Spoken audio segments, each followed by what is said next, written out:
제가 인도네시아 살 때 보니까 인도네시아 아파트는 다 아파트 한켠에 가사 도우미를 위한 그 방들이 있습니다.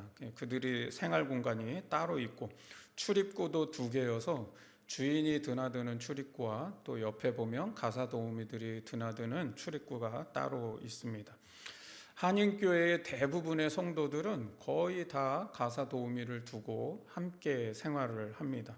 그러다 보니까 간혹 가사 도우미 중에는 이제 그 집에 물건을 이렇게 손대는 경우들이 있습니다.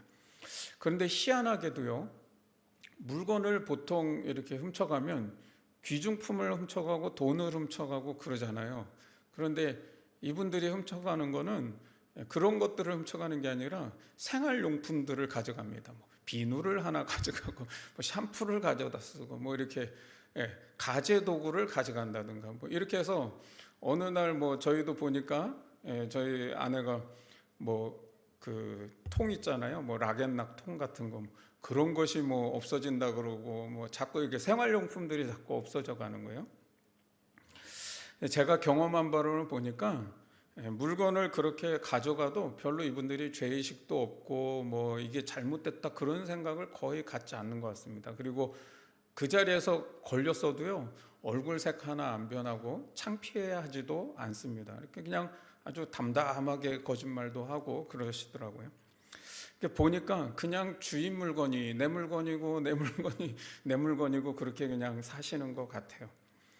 근데 어느 날 교회 집사님 한 분이 오셔서 막 이제 집사님들끼리 이제 그 속으로 모임을 하는데 막 이제 불만을 토로하는 거예요. 또 황당한 일을 당했다는 거예요.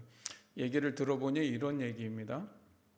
본인이 이제 그 매번 이렇게 그 출근하고 퇴근하는 그 시간, 고정된 시간들이 있잖아요. 그러니까 이분이 이제 또 볼일을 보러 나가신 거예요. 그랬더니 그 집에 가사 도우미 하시는 분이 이제 주인이 그 시간에 나가면 언제쯤 돌아온다는 그 생각이 있어서 그랬는지 그날에는 화장실에서 이제 욕조에 물을 받아 놓고 본인이 아주 푹 이제 몸 담그고 쉬고 있었던 거예요. 근데 이 주인이 마침 급한 일이 생겨가지고 집에를 들어와 보니 가사 도우미 하는 이 친구가 욕조에서 이렇게 푹 몸 담그고 쉬고 있더라는 거예요. 그게 너무나 그 일이 본인이 되게 황당하기도 하고 기분이 되게 나빴다는 거예요.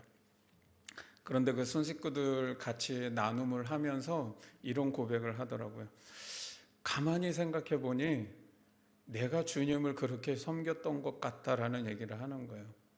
내가 내 삶을 주인처럼 그렇게 내가 주님의 것을 내 것처럼 그렇게 여기며 살았던 모습이 아닌가라는 생각이 본인에게 들었다는 거예요. 그래서 그 일이 자기에게 기분은 되게 나빴지만 다시 돌이켜 생각해 보니 그걸 통해서 자기의 신앙을 좀 돌아보는 시간이 되었다라고 그렇게 고백하는 걸 들었습니다.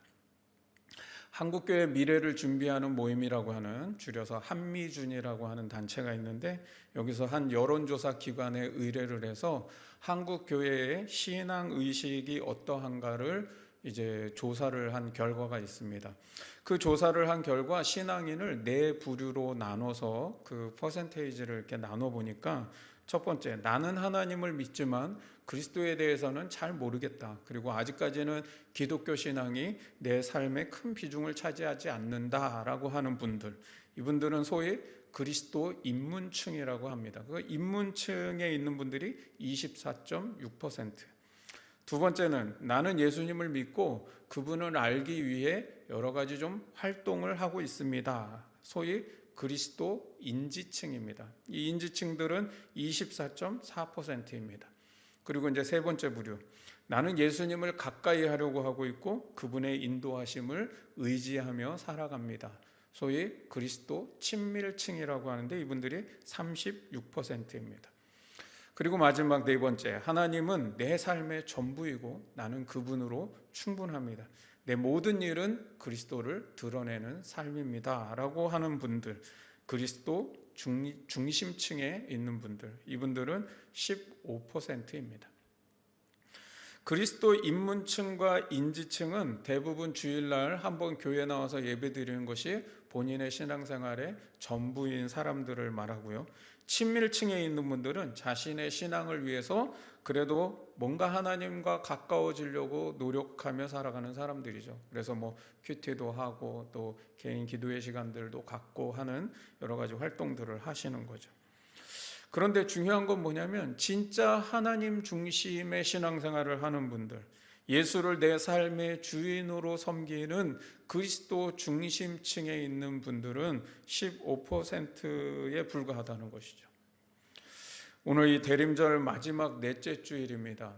이 넷째 주일에 우리에게 주시는 말씀을 통해서 다시 한번 우리가 생각해야 될 것이 무엇인가? 그것은 과연 우리는 그리스도의 주권을 순복하고 인정하며 살아가는가? 내 중심에 그리스도가 중심이 된 삶을 살아가고 있는가라는 질문입니다. 여러분, 성탄의 사건은 무엇이냐? 하나님의 아들이 세상에 임하신 사건입니다. 그 말은 다시 말하면 그분은 인간의 몸을 입고 오셨지만 하나님 나라의 왕권을 가지고 오시는 분이라는 거예요. 그래서 하늘과 땅의 모든 권세가 내게 있는 분이라는 거예요. 근데 요한복음 1장에 보면 빛이신 주님이 어둠인 이 세상 가운데 왔는데 사람들이 그를 알아보지 못한다고 말씀합니다. 여러분, 어둠 속에 빛이 왔는데 어떻게 알아보지 못할까요? 그 말은 뭐예요? 영접하지 않고 거부했다는 것이죠. 요한복음 1장에 다시 이어서 말씀하기를 하나님이 자기 땅에 오셨대요. 이거 누구의 땅이 아니라 남의 땅에 온 게 아니라 자기 땅에 오셨는데 자기 백성들이 그를 영접하지 않았다는 겁니다. 이 땅에 진정한 왕이신 하나님이 오셨는데 아무도 알아주지 않고 또 영접하지 않았다는 것이죠. 그리고 오히려 그 왕으로 오신 예수를 죽이고 내가 그 왕권을 계속 지어야 되겠다는 생각에 헤롯은 영아들을 학살하기까지 했습니다. 인간의 죄의 근본이 뭐냐? 가장 그 근본 뿌리는 내가 하나님이 되려는 겁니다. 그래서 왕이신 하나님을 인정하지 않고 예수님을 내 삶의 주인으로 인정하고 섬기지 않는 것이죠.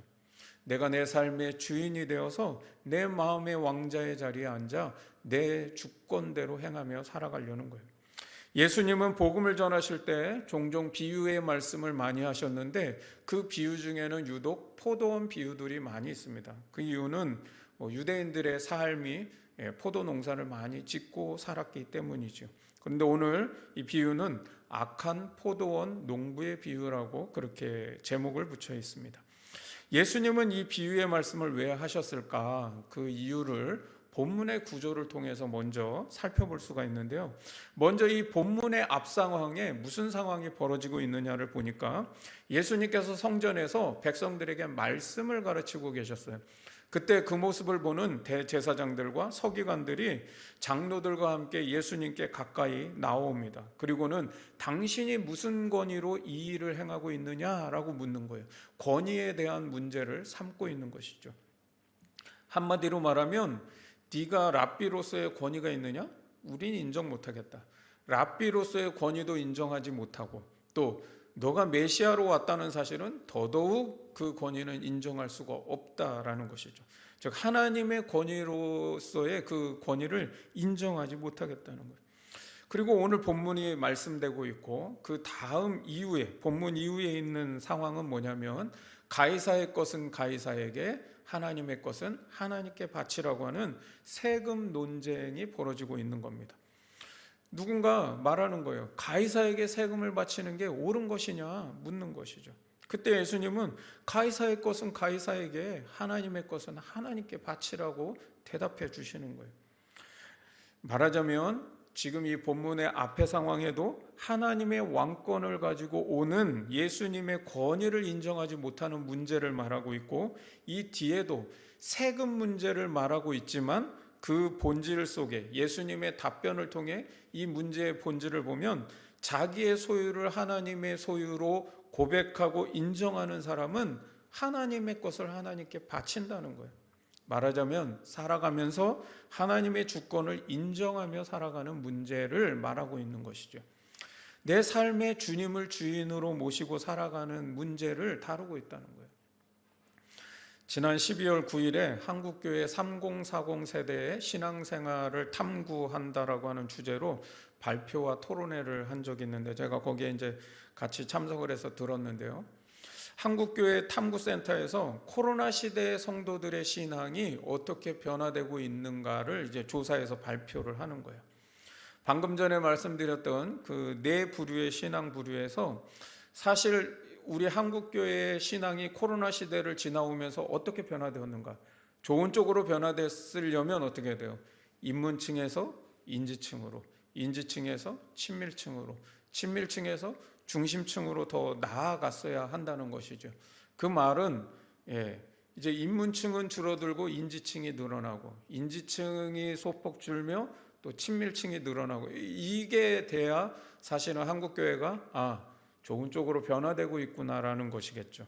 그런데 안타깝게도 중심층은 늘어나는 것이 없었고요. 아까 15%라고 그랬잖아요. 근데 15%에서 14%, 이제 1%가 떨어졌는데 거의 사실 변화는 없었죠. 그 이유는 무엇일까? 이 부류, 중심층에 속한 분들은 사실상 어떤 상황이 와도 크게 흔들리는 분들이 아닌 거죠. 그러니까 2%는 그렇게 심하게 줄지를 않은 것이죠. 그런데 문제는 뭐냐면 인지층과 친밀층에 있던 부류들이 굉장히 많이 줄어들고 있었다는 것이죠. 무슨 말입니까? 한국교회의 신앙의식이 많이 퇴보했다는 것이죠. 여러분, 코로나 시대를 지나오면서 성도들은 신앙의 성장과 성숙은 고사하고 우리 버티기도 힘들었습니다 라고 많은 분들이 그런 말들을 합니다. 그런데 사실 교회와 성도들의 신앙은 코로나 때문에 그렇게까지 큰 영향을 받으면 안 되는 것이었죠. 코로나가 왜 그렇게 우리에게 큰 영향이 되었습니까? 사실은 그 코로나는 아무것도 아닌 거예요. 왜 교회가 코로나의 영향에 그렇게 휘둘려야 하는 것인가 하는 문제인 거죠. 여러분, 왜 그렇다고 생각합니까? 교회는요, 신앙생활이라고 하는 것은 분명히 교회 생활과 맞물려 있는 것은 사실입니다. 공동체 안에서 우리의 신앙이 성장하고 성숙해 가는 거 맞습니다. 그렇기 때문에 코로나 시대에 공동체 생활을 정상적으로 할 수 없었던 속에서 신앙이 어려움을 겪는다는 거, 그거는 분명한 사실이고 당연할 수밖에 없는 사실입니다. 그러나 왜 그 코로나라고 하는 것이 교회에 사활이 달린 것처럼 여기느냐는 것이죠. 그렇지 않아야 된다는 거예요. 왜냐? 신앙의 더 근본 뿌리는 교회 생활에 있는 것이 아니라 하나님을 내 삶의 주인으로 모시고 살아가는 하나님 중심의 삶에 있기 때문입니다. 여러분, 교회 중심의 생활 이전에 무엇이 자리 잡아야 돼요? 하나님 중심의 신앙이 자리 잡혀야 된다는 거예요. 근데 우리가 하나님 중심의 삶은 하나도 없어. 내 삶은 내가 다 주인 되어서 살아가면서 교회 중심의 신앙생활은 열심히 해왔던 거예요. 그러니까 교회에 바쁘고 봉사 많이 하고 뭔가 교회에 막 맞물려서 내가 많이 했던 것 같은데 하나님 중심은 없는데요. 그러다 보니까 코로나를 맞을 때 굉장한 타격을 입고 교회가 마치 코로나에 막 사활이 걸린 것처럼 그렇게 여겼던 것이죠. 하나님을 내 중심에 모시고 살아가는 하나님 중심이 신앙의 뿌리가 됐어야 된다는 거예요. 그런데 많은 신앙인들이 교회 생활이 신앙의 뿌리가 된 경우들이 많이 있어요. 그러니까 교회 생활에 뭔가 문제가 생기면은 막 이리 흔들리고 저리 흔들리고 신앙의 뿌리가 다 뽑힌 것처럼 그렇게 신앙생활을 하는 거죠. 여러분, 하나님 중심의 신앙이 자리 잡혀 있지 않으면요, 분명합니다. 그 교회 생활은 취미 생활이나 인간관계 하는 것으로 끝날 수밖에 없습니다. 우리가 교회 생활을 하는 가장 중심은 무엇입니까? 하나님 중심으로 나아가기 위한 것이죠. 여러분, 아직 끝나지 않은 코로나 시대에, 그리고 우리는 이제 성탄과 새해를 코앞에 두고 있습니다. 우리가 그 성탄과 새해를 바라보며 오늘 이 말씀을 통해서 우리 신앙을 어떻게 새롭게 해야 될 것인가 다시 한번 우리 자신을 진단하고 결단하는 시간 되었으면 좋겠습니다. 오늘 본문의 내용은 아주 간단한 비유입니다. 9절서부터 이제 쭉 말씀을 한번 보시면 9절에 한 포도원 주인이 농부들에게 포도원을 새를 주고 타국으로 갔습니다. 그런데 중요한 게 뭐냐? 타국에 가서 오래 있었다는 거예요. 오래 있었다. 당시 유대인들은 대지주들이 있고요. 그 지주들이 소작농들에게 이제 이 농토를 나눠 줍니다. 그러면 그 땅에서 소출한 것의 40%는 주인에게 주어야 했고요. 40%는 나라에 세금을 바쳐야 됐고 20%가 그 소작농의 몫이 되었습니다.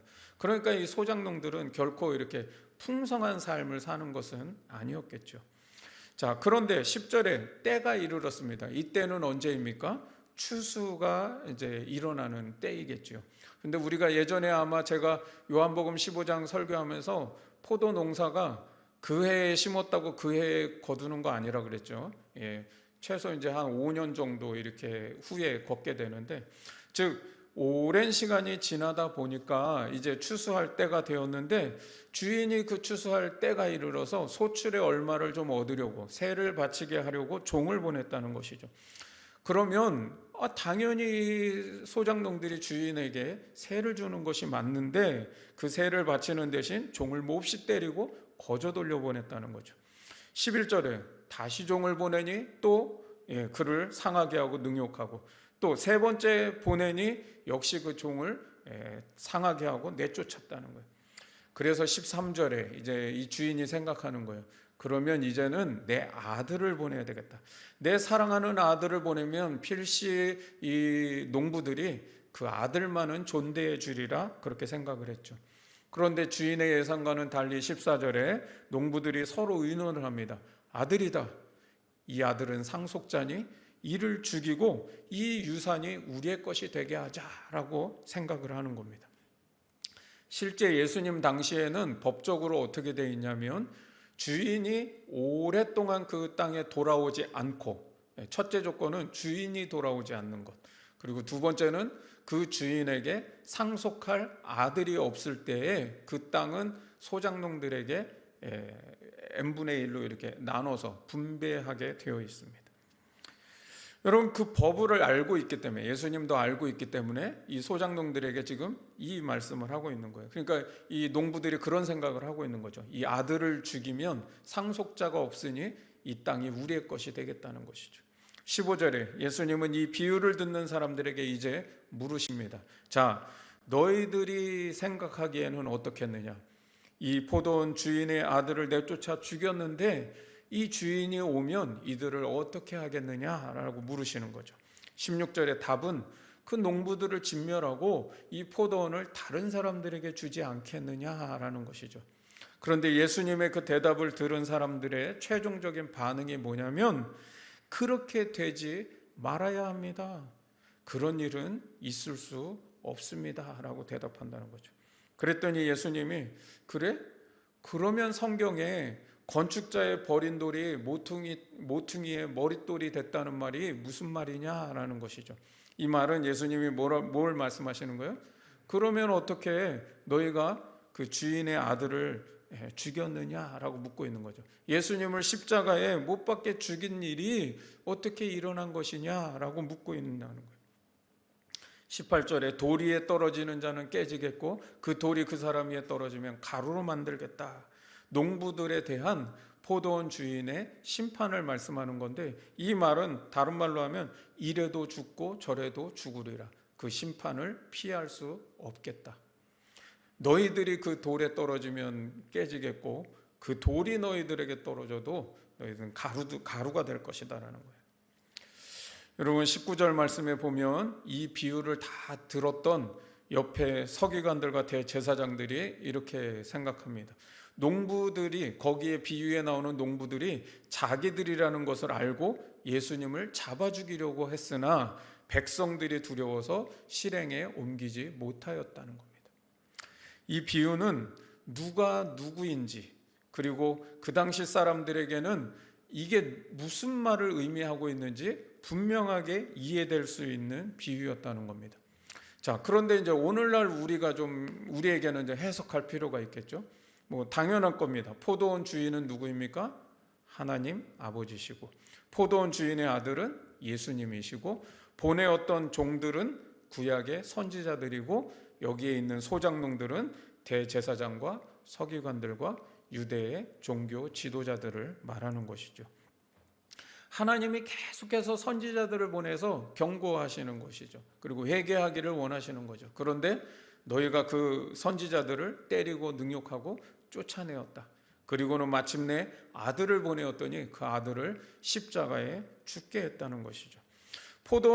이 포도원을 자기들의 소유로 삼고 자기들이 주인이 되는 삶을 살아간다는 거예요. 그러면 예수님께서 이 비유를 말씀하실 때 1차적인 의미와 목적은 무엇이었을까요? 그것은 분명 유대 종교 지도자들에게 말씀하시는 것이 1차적인 목적과 의미일 겁니다. 하나님께서 포도원을 맡기셨다고 그랬는데, 이 포도원을 새로 줬다는 말은, 이 포도원은 이스라엘 백성들을 말하는 거죠. 말하자면 유대 종교 지도자들에게 하나님의 백성들을 맡겼다는 거예요. 어떻게 해요? 이 백성들을 너희들이 진리로 잘 인도하고 구원의 길로 잘 인도하도록 양육하라라고 맡기신 것이죠. 그런데 이 종교 지도자들이 하나님께 맡긴 백성들을 참된 길로, 참 진리의 길로 잘 이끌었느냐? 그렇지 않았다는 겁니다. 그래서 선지자들을 보내서 계속 회개하라 외쳤는데, 그 선지자들조차도 이들이 말을 무시하고 불순종했다는 것이죠. 그리고는 마침내 예수님을 십자가에 못 박아 죽이려는 생각까지 하고 있다는 거예요. 하나님께서 농부들을 진멸하겠다고 하시죠. 그러니까 여기에 이 진멸하겠다고 하는 것은 하나님 나라의 마지막 최종적 심판을 얘기하는 게 아니라, 이 당시 유대 종교 지도자들에게는 AD 70년에 일어났던, 주 70년에 일어난 예루살렘 성전의 멸망을 얘기하는 겁니다. 로마에서 예루살렘 성전이 파괴되고 이스라엘이 이제 다 멸망하는 것이죠. 그러다 보니까 어떻게 해요? 유대 종교 지도자들에게 맡겼던 이 포도원을 하나님이 누구에게 맡기시느냐? 교회에게 이제는 맡기겠다라고 하는 것을 이 당시의 1차적인 의미로는 그런 의미로 말씀을 하신 것이죠. 그러면 1차적으로 이 종교 지도자들에게 말씀하셨던 이 비유는 이미 이제 말씀은 성취된 것이죠. 왜냐하면 이때는 이제 70년이 지난 때이기 때문에 이제 이 성전이 멸망하는 것을 다 경험한 사람들이라는 거예요. 그러니까 이미 이 비유의 말씀이 성취된 후에 그것을 또 이 성전이 멸망되는 걸 직접 눈으로 목격하고 경험했던 1세기의 초대교회 성도들에게는 이 말씀이 어떻게 다가오고 어떻게 적용이 되겠습니까? 하나님께서 자신들에게 맡기신 것들을 생각해 보는 겁니다. 시간을 맡겼습니다. 물질을 맡깁니다. 또 자녀들을 맡겼습니다. 은사와 직업을 맡겼습니다. 봉사를 맡겼습니다. 직분을 주어 맡겼습니다. 그런데 이런 것들을 내 것으로 여기고 내 마음대로 내 편리대로 쓰면서 살아가고 있구나라는 것들을 깨닫게 된다는 거죠.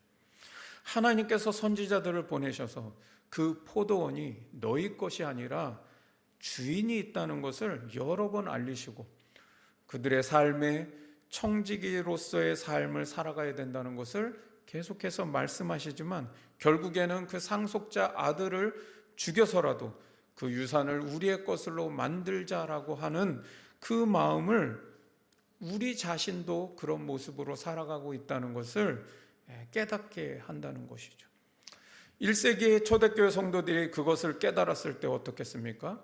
이 포도원이 다른 사람에게 넘겨지지 않도록 주인의 것을 주인에게 돌리지 않겠느냐라는 겁니다. 여러분, 이 비유의 말씀으로 주님이 내 삶의 포도원 주인임을 알면 그 다음에 나오는 세금 논쟁의 문제는 자연스럽게 다 해결이 되는 겁니다. 바로 그 다음에 가이사의 것은 가이사에게, 하나님의 것은 하나님께 바치라고 하는 말씀이 자연스럽게 연결되고 있다는 것이죠. 자, 자, 그러면 이 비유에서 왜 농부들이 이런 악한 생각을 갖게 되었을까? 왜 종들이 왔을 때 이를 때려서 거저 보내고, 아들이 왔는데 상속자를 죽이고 그 유산을 우리의 것으로 만들자, 어떻게 이런 생각을 할 수 있느냐는 것이죠. 여기에 이 비유에 나오는 이 사람들이, 백성들이 뭐라 그럽니까? 그렇게 돼서는 안 됩니다. 그렇게 되지 말아야 합니다. 라고 말하는 말이 뭐예요? 그 당시의 상식으로는 이해될 수 없는 말이라는 거죠. 아니, 어떻게 주인에게 세를 받아서 농사를 지었는데 그 소출을 주지 않고 종을 때려 보낼 수 있으며, 어떻게 그 상속자 아들을 죽여서 그 유산을 내 것으로 만들려는 생각을 하겠느냐는 거예요. 근데 그 이유가 있습니다. 9절에 오래 있다가 라는 말입니다. 오래 있다가. 주인이 타국에 갔다가 오래 있으니까 열매를 수확해도 그것을 주인에게 돌려야 된다는 생각을 하지 않게 된다는 거예요. 왜요? 내가 일구었는데, 내가 땀 흘려서 얻은 소출인데 내 것이라고 생각하고 살아가는 겁니다. 오늘 이 비유는 마태와 마가와 누가복음, 공간복음이라고 하는 이 세 복음서에 다 나오는 이야기입니다. 그런데 마태와 마가에는 없는 누가복음에만 나오는 추가된 말이 뭐냐면 바로 이 9절에 오래 있다가입니다. 다른 복음서는 그냥 주인이 타국에 갔습니다 라고 끝납니다. 그런데 누가만 타국에 가서 오래 있다가 라는 말을 추가하는 거죠. 왜 그렇겠습니까? 누가 공동체가 맡고 있는 신앙의 문제를 드러내는 거예요. 누가 공동체가 맡고 있는 신앙의 문제는 뭐냐? 예수님이 곧 오신다고 하고 승천하셨어요. 그런데 곧 오시겠다는 재림이 점점 계속 늦어지고 있고, 그 사이에 사도들은 죽어나가고 있고, 그 사이에 로마의 핍박은 점점 더 심해지고 있기 때문이죠. 그렇게 재림이 늦어지면서 점점 교회 안에 신앙이 흔들리기 시작하고 신앙이 약화되고 있다는 거예요. 그 중심의 문제는 뭐냐? 예수님이 내 삶의 주인이 되는 것이 아니라 내가 내 삶의 주인이 되어 하나님처럼 살아간다는 것이죠. 그런 성도들에게 주인이 오랫동안 돌아오지 않는다 하더라도 때가 되면 맡기신 것을 찾으러 오시는 날이 있다는 걸 말씀하는 거예요. 우리의 삶의 주인이 여전히 주님이심을 깨닫고 그 마음을 잃지 말고 살아가라는 것이죠. 여러분, 오늘날 우리도 내 인생 내 거지, 이게 누구 거냐라고 생각하며 살아갈 수 있습니다. 내가 열심히 살았잖아요. 내가 노력해서 번 돈이잖아요. 나에게 주어진 시간이잖아요. 내게 태어날 때부터 받은 재능이잖아요. 근데 이것이 내 것이 아니라 누구의 것이라는 거예요. 여러분, 내가 내 배 10달 알아가지고 낳은 자녀인데 내 자녀지 이게 누구의 자녀예요? 근데 여러분, 자녀를 잘 양육해달라고 맡기신 거예요. 맡기신 거예요. 시간도 우리에게 선용하도록 맡기신 것이고요. 재능도 하나님의 뜻과 섭리와 그 계획을 따라 살아가기 위해서 맡기신 것들이죠. 여러분, 그런데 유대 종교 지도자들처럼 진리의 길로, 구원의 길로 잘 인도해야 될 부모의 사명 다 잃어버리고 다 내 자녀 내 것처럼 살았습니다. 내 시간 내 것처럼 살았습니다. 내 재능 내 것처럼 살았습니다. 우리의 직업을 가지고 사회생활을 하면서도 나만을 위해 살아갔지, 내 이 삶을 통해서 하나님의 영광을 위해 살아야 되고 하나님이 뜻하신 일을 이루며 살아야 된다는 생각을 잊어버리고 살아가야 된다는 거예요. 교회에서 봉사를 맡겼습니다. 직분을 맡겼습니다. 그런데 내 명예가 되고 내 그 이름만, 그 직분의 이름만 달고 살아가는 이유가 무엇입니까? 맡긴 것을 잃어버리는 거예요. 맡겼다는 생각을 잃어버려요. 주님이 주인이시라는 로드십을 가지지 못하고 내가 주인이 되어 살아갈 수 있고요. 주님이 맡기신 것이고 주님의 뜻하신 열매, 그 기뻐하시는 열매를 드려야 한다는 것을 잊어버리고 살아갈 수 있다는 것이죠. 오늘 이 소작농들은 오래 있다가라는 이것 때문에 두 가지 잘못된 생각을 갖게 되었습니다. 하나는 주인이 오신다는 사실을 까맣게 잊어버리는 것이고, 두 번째는 포도원이 내 것이 아니라 주인의 것이라고 하는 것을 착각하며 살아간 겁니다. 즉, 우리의 신앙에서 중요한 의식 두 가지가 있는데, 첫 번째는 이 세상의 모든 만물의 주인이 주님이시라고 하는 로드십을 갖고 살아가는 겁니다.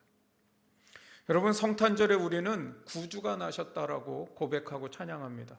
오늘 우리가 드린 이 찬송의 가사에도 구주가 나셨네, 구주가 나셨네 했어요. 여러분, 이 세상에 오신 주님은 분명히 구원의 주, 구원주, 구주가 맞습니다. 그런데 주님은 구주로도 오셨지만 더 정확히는 이 세상의 주인이 오신 거예요. 이 세상의 진정한 왕이시고 주인이신 로드, 주가 오신 거예요. 주가. 따라서 여러분, 구주가 되심은 영접할 문제인 겁니다. 우리가 믿어야 될 진짜 믿음은 뭐예요? 주를 믿는 거예요. 주님이 주인 되심을 믿는, 그 주인 되신 주님을 믿는 것이고, 구주는 영접하십시오. 은행에서 돈을 대출하면 빌리기 전까지는 남의 돈 같고 은행 돈 같습니다. 그런데 빌린 후에는 내 마음대로 쓸 수 있고 내 뜻대로 쓸 수 있다고 해서 그게 내 돈이라고 생각하면 큰 착각이죠. 여러분, 신용카드 우리가 다 사용하고 있습니다. 신용카드 엄밀하게 얘기하면 내 돈 쓰는 게 아닙니다. 남의 돈 먼저 쓰고 그 다음에 내 돈으로 갚겠다는 것이잖아요. 여러분, 그런데 그 생각을 잊어버리면 어떻게 해요? 카드값 무서운 줄 모르고 막 긁어댈 수 있는 겁니다. 죄의 시작은 하나님의 주권을 인정하고 주님의 주인 되심, 그 로드십을 인정하지 못하는 데서 시작하는 겁니다. 하나님의 것을 내 것으로 착각하고 살아가는 것이죠. 그 유산을 우리의 것으로 만들자라고는 하나님의 것을 내 것으로 만들어 살아가려고 하는 것이죠. 신앙의 가장 뿌리, 가장 그 밑바닥에 자리 잡아야 될 신앙 의식, 신앙의 기초가 무엇입니까? 그것은 로드십입니다. 하나님의 주권을 인정하는 것. 여러분, 우리 신앙의 뿌리에 뭐가 있습니까? 로드십이 있어야 돼요. 오래 있다가라는 말은 반대로는요, 하나님의 오래 참으심을 말합니다. 우리의 죄에 대해 참고 기다려주시는 거예요. 누가복음 15장에 아버지가 자기의 유산을 받아서 허랑방탕하며 살아간 그 둘째 아들을 오래 기다리시는 거예요. 끝까지 기다려주시는 거예요. 우리의 기다림이요, 오래 있다가일 수 있습니다. 지금 우리가 이 대림절을 보내며 주님의 성탄도 기다리지만 재림도 기다리며 살아가고 있습니다. 근데 그 재림의 시간이 이미 우리에게는 한 2000년이라고 하는 세월이 지나오면서 오래 있다가가 되었어요. 그런데 그 오래 있다가 때문에 우리가 자칫 로드십을 잃어버리고 살아갈 수 있는 겁니다. 이 세상이 마치 다 내 것인 것처럼, 내 가정이 내 것이고 내 물질이 내 것이고 내 생명이 내 것이고 내 시간이 내 것이고 내 재능이 다 내 것처럼 살아갈 수 있는 것이죠. 두 번째, 하나님께서 우리에게 맡기신 것을 통해서 하나님의 선하시고 기뻐하시고 온전하신 뜻을 이루는 청지기 의식을 가져야 하는 겁니다. 여러분, 하나님은 우리에게 맡기신 것들이 있습니다. 그것은 세상에서 잘 먹고 잘 살고 아무 걱정 없이 편안하게 살아라, 그것을 위해서 주신 것이 아니라는 거예요. 시간도 하나님의 뜻과 인도하심을 따라 선용하며 살아가도록 사용해야 되는 것이고, 재능도 그렇게 사용하고 자녀도 그렇게 양육하고 길러내야 하는 겁니다. 직업도 우리에게 하나님의 나라를 이루기 위해서 우리에게 맡기신 일입니다. 여러분, 청지기 의식을 잃어버리면 그것이 나 하나 잘 먹고 잘 살고 나 편하게 사는 것, 나를 위해서 살아가는 것 외에는 아무것도 없게 됩니다. 선한 청지기로 사는 것이 무엇입니까? 그것은 내 주인이 누구인지를 알고 그 주인의 뜻을 위해서 살아가는 거예요. 그래서 주인이 원하시는 열매를 맺어드리는 삶을 살아가는 것, 그게 바로 선한 청지기의 삶이죠. 포도원 주인은 농부들에게 세를 줄 때 반드시 계약을 하게 되어 있습니다. 계약 없이 그냥 이루어지겠습니까? 아니요, 다 계약을 해요. 계약을 한다는 게 무엇입니까? 주인이 이렇게 했으면 좋겠습니다라고 하는 뜻을 밝히신 것이죠. 우리에게 하나님이 주실 때에는요, 하나님의 뜻을 반드시 밝히십니다. 그렇다면 여러분, 물질을 주신다면 내게 왜 이 물질을 허락하셨을까? 뜻을 생각해 볼 줄 알아야 되는 거예요. 건강을 주셨으면 이 건강에는 하나님의 어떤 목적이 있을까 생각해 봐야 하고요. 여러분, 우리에게 생명을 주셨고 자녀들을 주셨으면 이 자녀들 내가 어떻게 기르는 것이 하나님의 뜻에 맞는 것일까 생각해 볼 줄 알아야 돼요. 대림절에 오시는 주님을 어떻게 맞아야 할까요? 예수님께서 복음서의 비유로 말씀하실 때 주인이 그 종들과 결산할세라는 말씀이 여러 번 나옵니다. 주인이 종들과 결산할세. 여러분, 주님이 두 번째 오실 때는 결산을 하러 오시는 겁니다. 첫 번째는 우리를 구원하러 오셨고 용서하러 오셨지만 두 번째 오시는 그 재림은 심판을 위해서 오시는 것이고 결산하러 오시는 겁니다. 그때 우리가 다 선한 청지기로 주님 앞에 설 수 있기를 소망합니다. 많은 것을 드리라는 것이 아닙니다. 청지기 의식을 갖고 살았는가를 주님이 결산하시겠다는 거예요. 포도원 주인이 마지막에 아들을 보내시며 독백하는 말이 있습니다. 13절에 보면 그들이 혹 그는 존대하리라. 하나님은 우리가 주님을 맞을 때 존대하며 맞기를 원하신다는 것이죠. 그런데 주님을 존대한다는 것이 무엇입니까?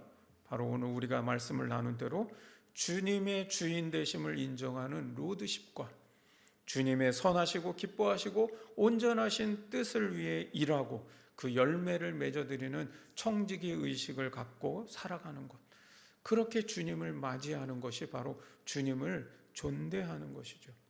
대림절 마지막 한 주를 보내며 우리의 신앙의식을 한번 진단해 보시기 바랍니다. 코로나 시대를 지나오면서 내 신앙은 어떻게 변화되었는가? 그리고 여러분이 이랑교회에서 그동안 함께 신앙생활을 해오면서 내 신앙은 어떻게 변화되었는가? 나는 그리스도 입문층, 인지층, 친밀층, 중심층, 나는 어디에 속해 있고 내 신앙의 자리는 어디에 머물고 있는지를, 그리고 나는 어느 쪽을 향해서 나아가고 있는지를 우리를 살펴보아야 한다는 겁니다. 이제 곧 성탄을 맞이하고 여러분 새해를 맞이하게 될 겁니다. 그렇다면 성탄을 맞이할 때는 오늘 이 말씀대로 주님을 존대하는 마음으로 맞이할 수 있기를 바라고, 또 새해를 맞이할 때는 새해는 우리가 좀 더 우리의 로드십을 분명히 하고 또 하나님 앞에 청지기라고 하는 의식을 갖고 살아가리라, 그렇게 다시 한번 새롭게 결단하고 다짐하는 시간들이 되었으면 좋겠습니다. 그렇게 우리의 신앙이 다시 한번 더 그리스도 중심을 향해 달려나가는 신앙 되기를 주님의 이름으로 축복합니다.